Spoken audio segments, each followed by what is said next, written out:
The football world thought this debate was over a long time ago. But somehow, it keeps coming back. Cristiano Ronaldo, Lionel Messi. Two names that didn't just play football, they shaped an entire era of it. And even now, in 2026, they are still here, still scoring, still creating, still deciding matches in completely different ways. But the question today is not about history anymore. It's about reality. Right now, who is actually better? Not career legacy. Not trophies. Not emotional attachment. Just pure current performance. And if football's timeline aligns in a certain way, there is even a possibility that we witness one final meeting between them on the World Cup stage. One last moment. One last chapter.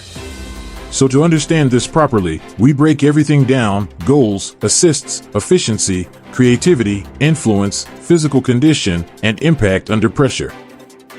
But before any numbers come in, there is something you need to understand. These two are no longer playing the same version of football. One is a pure finisher, living for the final touch, the last second, the moment everything collapses into one strike inside the box. The other is a free creator, controlling rhythm, connecting phases, turning normal attacks into something unpredictable. Same game, completely different responsibilities. And that difference changes everything you think you know. Still, we start with output. Cristiano Ronaldo continues to operate as one of the most reliable goal scorers in world football. Even at this stage of his career, his movement inside the box remains sharp, his positioning elite, and his finishing still extremely clinical when chances arrive. Lionel Messi, on the other hand, produces in a different structure entirely. He is still scoring goals, but his influence now stretches far beyond that. He drops deeper into midfield zones, connects play, and controls how attacks are built from the ground up. So while Ronaldo's identity is centered around finishing moves, Messi's identity is centered around creating them. When we move into shooting patterns and efficiency, the contrast becomes clearer. Ronaldo takes more shots per game.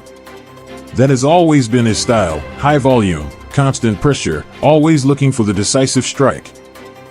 Messi takes fewer shots, but his shot selection is more controlled, more calculated, and often arrives in higher quality situations created through his own build-up influence.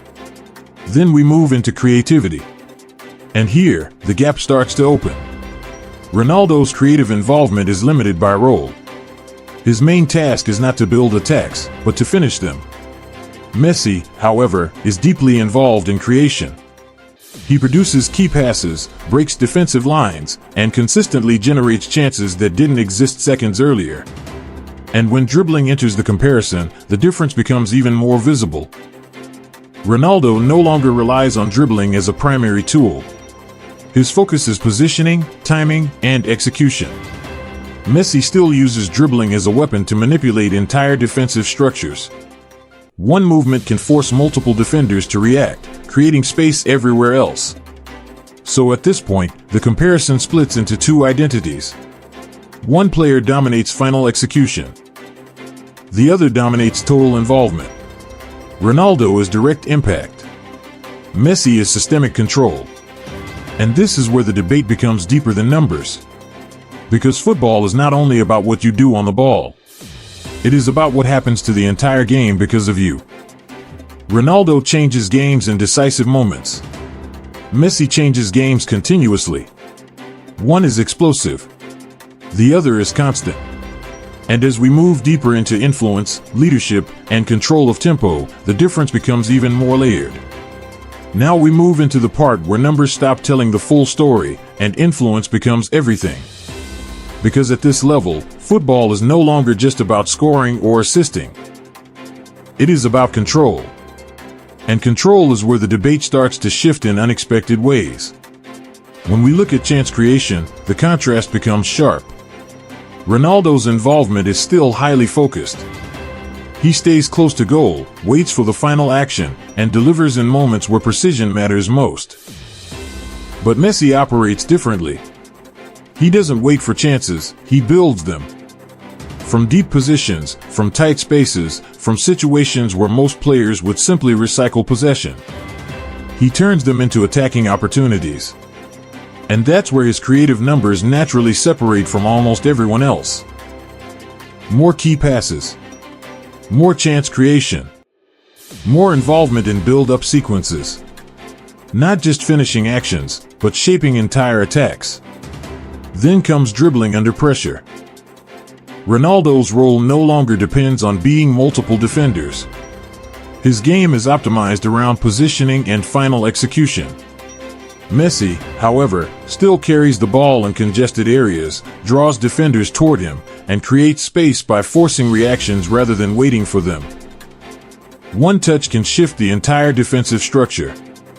Now when we combine everything so far, finishing, creativity, efficiency, and involvement, the picture becomes clearer. Ronaldo dominates pure finishing threat. Messi dominates total game influence. But football is never just played on paper. It is played under pressure. And this is where legends separate themselves from great players. Ronaldo has built his entire identity around pressure moments. Late goals. Knockout matches. Games where one chance decides everything. He thrives when the situation is extreme. Messi approaches pressure differently. Instead of reacting to chaos, he reduces it. He slows the game, controls tempo, and removes unpredictability by dictating rhythm. Two completely different psychological approaches. One attacks pressure. The other neutralizes it. And both are equally effective in their own way. Leadership adds another layer. Ronaldo leads through intensity. His presence is loud, emotional, and demanding. He pushes standards by force and expectation. Messi leads through control, quiet communication, positioning, tempo management.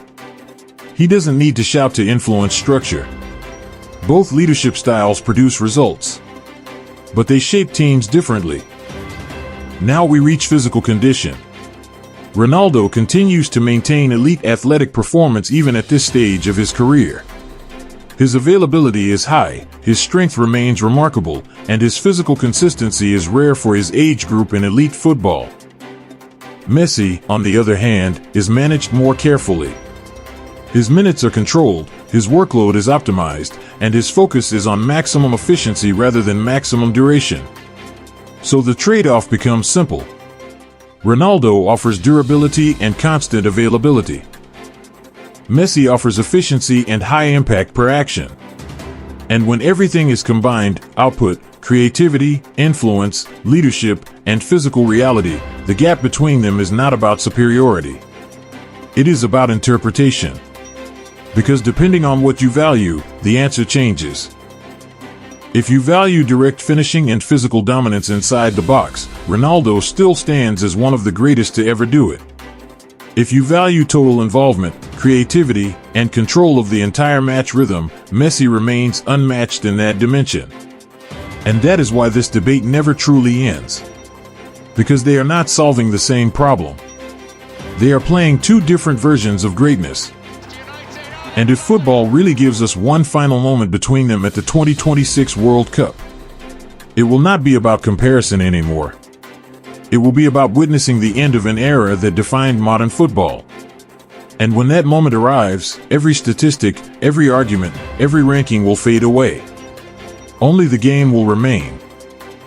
So when the whistle blows for that final possibility, who do you trust with the last decisive impact? Messi or Ronaldo?